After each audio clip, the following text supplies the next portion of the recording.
Goodbye, kid. I always knew you were weak.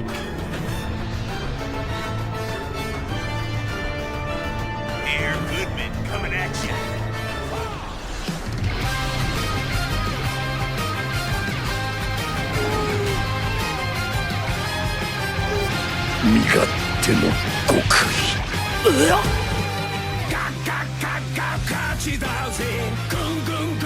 Something that a lot of people don't know about me is that I'm pretty interested in martial arts. Not actually doing them, mind you, but the concepts and mentality involved I find fascinating. I've always watched shows that revolved around fighting, from the more fantastical such as Ben 10, Star Wars The Clone Wars, and My Hero Academia, to the ones that incorporate martial arts like Avatar, The Legend of Korra, Young Justice, Shaolin Showdown, and Arrow. But my favorites in this aspect are the ones that are based around martial arts and its ideals, such as the topic of today's video, Dragon Ball. The Dragon Ball series has always been based around martial arts, from the very start with Goku and Krillin training under Master Roshi, to the fight against the androids in Z, to Goku's constant desire to get stronger, most notably seen in Super. I only recently got into Dragon Ball as of making this video, and by far some of my favorite scenes in the entire series are from the Tournament of Power arc, where Goku uses his newest transformation, Ultra Instinct. A lot of Goku's transformations can be compared to the different mindsets that real-life fighters may have. For starters, there's the varying levels of Super Saiyan that are driven by rage and anger, arguably the most common emotion in fighting.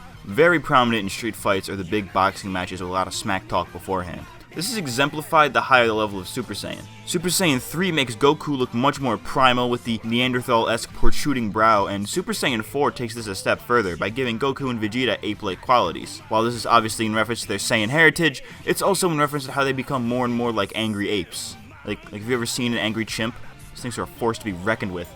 The two god forms seem to be akin to feeling generally powerful, which makes sense because they use divine energy for these forms. They seem to be based on being confident in a fight, as when Goku and Vegeta use these forms, it's typically when they feel confident in winning, and that can occasionally backfire when they get their butts handed to them by relying too much on Blue. In fact, in regards to Super Saiyan Blue, creator Akira Toriyama has stated, by overcoming a certain limit, Goku has become both strong and tranquil, able to keep his composure in a fight, which pretty much confirms my suspicions. However, once we get to Ultra Instinct, we get to the form that is the most direct reference to a real-life phenomena. Ultra Instinct is known as the art of self-movement, or combat mastery. Its Japanese name, Migate no Gokui, translates to the key of egoism, meaning that those who use Ultra Instinct are acting in their own self-interest. By what Whis says when training Goku and Vegeta, "You two are still thinking before you move, rather than just moving. Your end goal should be to master the ability to have each part of your body think and move independently of the other parts. But I admit this is exceedingly difficult. In fact, not even Lord Beerus has mastered it, and he's a god." It's pretty safe to say that Ultra Instinct is heavily based on, or at the very least, draws strong parallels to the concept of a flow state. If you're one of those people who tries Dragon Ball attacks in real life, don't lie, we've all done it, then you're in luck, because you too can attain Ultra Instinct in real life. Well, you won't get silver hair or radiate heat, but once you master flow states, you might as well be. Okay, so let's backtrack for a second. What even is a flow state? Well, a flow state, also referred to as mushin, the Japanese word meaning no mind, is basically a state of intense focus on one particular task while not actually consciously thinking about that task, or anything else for that matter. It's commonly used in martial arts and fighting, but can also be applied to all kinds of different situations, such as schoolwork, problem solving, sports, video games. Heck, I do it all the time when I write and edit my videos, and you've probably done it yourself and didn't even know about it. In fact, flow states got me through every year of school, and I didn't even know about it until recently. So how do I know if I've achieved the flow state? It's kind of a weird thing to explain because you don't really know when you're in it until after the fact. When you enter the flow state, you will lose all sense of space and time. You have no clue where you are or how much time has passed, you're just focused on the one task you're trying to do. By the time you realize you were in a flow state, it is pretty much ended. It's kind of like that mind game simply known as the game, and by telling you about it, I've just lost, and so have all of you. The main objective of the game is to not think about the game, and you only realize you were playing in the first place after you've already lost. But once you forget about the game, you're back in, I think.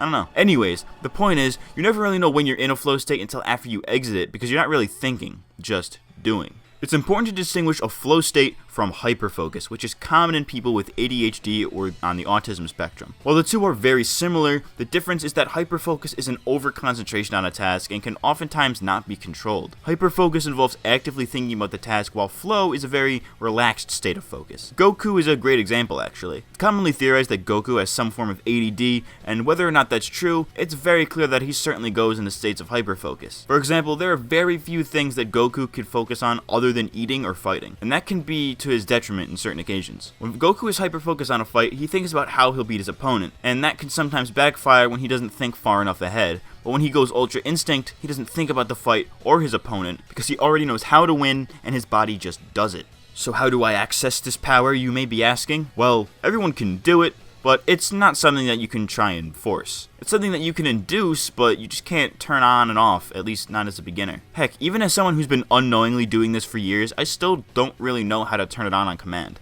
It's something that's much harder to turn on than it is to turn off, especially if you have some form of ADHD or something. However, there are still actions that you could take that make entering the flow state much easier, the first of which I'll talk about in this video is meditation. Meditation is something I've talked about before on this channel, see my Avatar Inspirations video from about a year ago, but that was more of the spiritual aspects to it, while this video will address the more scientific. There are actually many benefits to meditation that are scientifically proven, such as reduced stress and anxiety, lower risk for depression, and generally makes you happier and more self-aware. In addition to those, meditation is vital to mastering flow states, as it will condition your brain to have increased focus and be able to clear your mind of all excess thoughts at a moment's notice. Contrary to popular belief, you don't have to sit crisscross in the woods in silence for hours on end chanting mantras, which is something that I think puts a lot of people off from meditating. It really just depends on how far you want to go with it. You can sit in any position you want as long as it's comfortable for you. You can go for however long you want, eyes open, eyes closed, doesn't matter. Heck, simply listening to music and focusing on the beat is a form of meditation in and of itself. It doesn't matter how you do it, what matters is that you focus on something. Personally, what I like to do is, for about 10 minutes before I go to bed,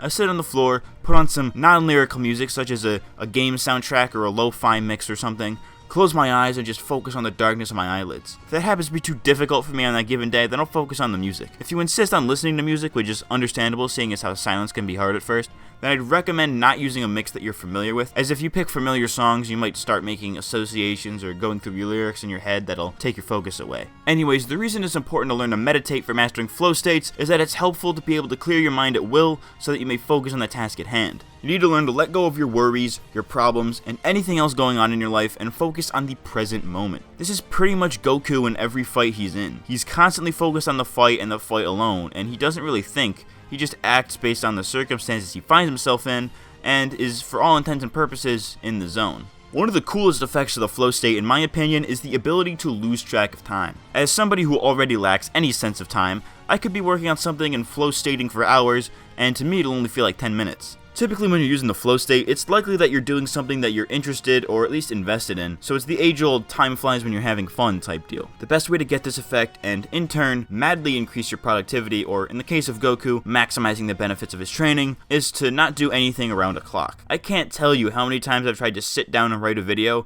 but I couldn't really get into the state of mind to write well because in the back of my head was the time and place of something I had to do later. The best way to remedy this is to cover up any indicator of time. Turn your phone face down, cover the time on your taskbar, face away from your alarm clock, and just do stuff. You ever watch an analog clock for a whole minute? That minute feels like an eternity. So if time is holding you back, eliminate time from your environment. If you do have something important to do later, then set an alarm on your phone and don't worry about it until you hear the alarm. That way you don't have to remember that thing you have later and can focus on your task of choice. That stuff is great and all, but I think the best way to get into the flow state is by repetition. It is much easier to access when you're doing something that you're familiar with doing and have done thousands of times over. For fighters and martial artists like our boy Goku, it comes down to muscle memory and knowing the right moves to win a fight. While for an egghead like Bulma, it's more like knowing the right equations and knowing exactly which numbers go where. It's about knowing what to do and when to do it, but without actually thinking about doing it, because they don't need to think. When Bulma is making an invention, do you think she says to herself, oh, I need to use this equation here? Or when Goku's in a fight, do you think he constantly thinks about when and where to punch his opponent? No, they just do it, because they've been doing these things for their entire lives. It's the same way in real life. Do you think Conor McGregor thinks up strategies to beat his opponent? No, he just goes in there and does it. Did Bruce Lee ever meticulously plan out the best place to punch his opponent? No, he just does it. What these real-life fighters do is the same as Goku in Ultra Instinct. They don't think, they just let their bodies move by pure instinct because they've been conditioned their entire lives to fight. So their bodies know what to do, not their brain. Well, not literally, but in a way of speaking, yeah. Speaking of the brain, let's talk neuroscience. When learning a new skill, the frontal lobe, the part of the brain responsible for conscious activity, is highly active. If you're learning how to properly throw a punch, for example, your brain is actively paying attention to and controlling your movements. But as you repeat it over and over again, the neurological pathway responsible for that action moves from the frontal lobe to the part of the brain responsible for our subconscious thoughts, the subcortex. In other words, the punch becomes second nature, and you can do it at a moment's notice without even thinking. This is essentially how a flow state works. All your actions stem from the subcortex instead of the frontal lobe. You're acting subconsciously instead of consciously. Well, I guess what I've been getting at for this whole video is that flow states are awesome. It really is our equivalent of Ultra Instinct, and we don't have to almost die to achieve it. For further information on flow states or how to generally increase your productivity and performance, I recommend you check out the YouTube channels Mind Smash and The Bioneer. Mind Smash focuses more on the psychological side, while The Bioneer is more scientific. I'd highly recommend these channels, as they do a much better job at explaining this stuff than I did, so go check them out. But with that said, I hope you found this video helpful or interesting. My name is Matt CMG, and I'll see you next time. Thanks for watching.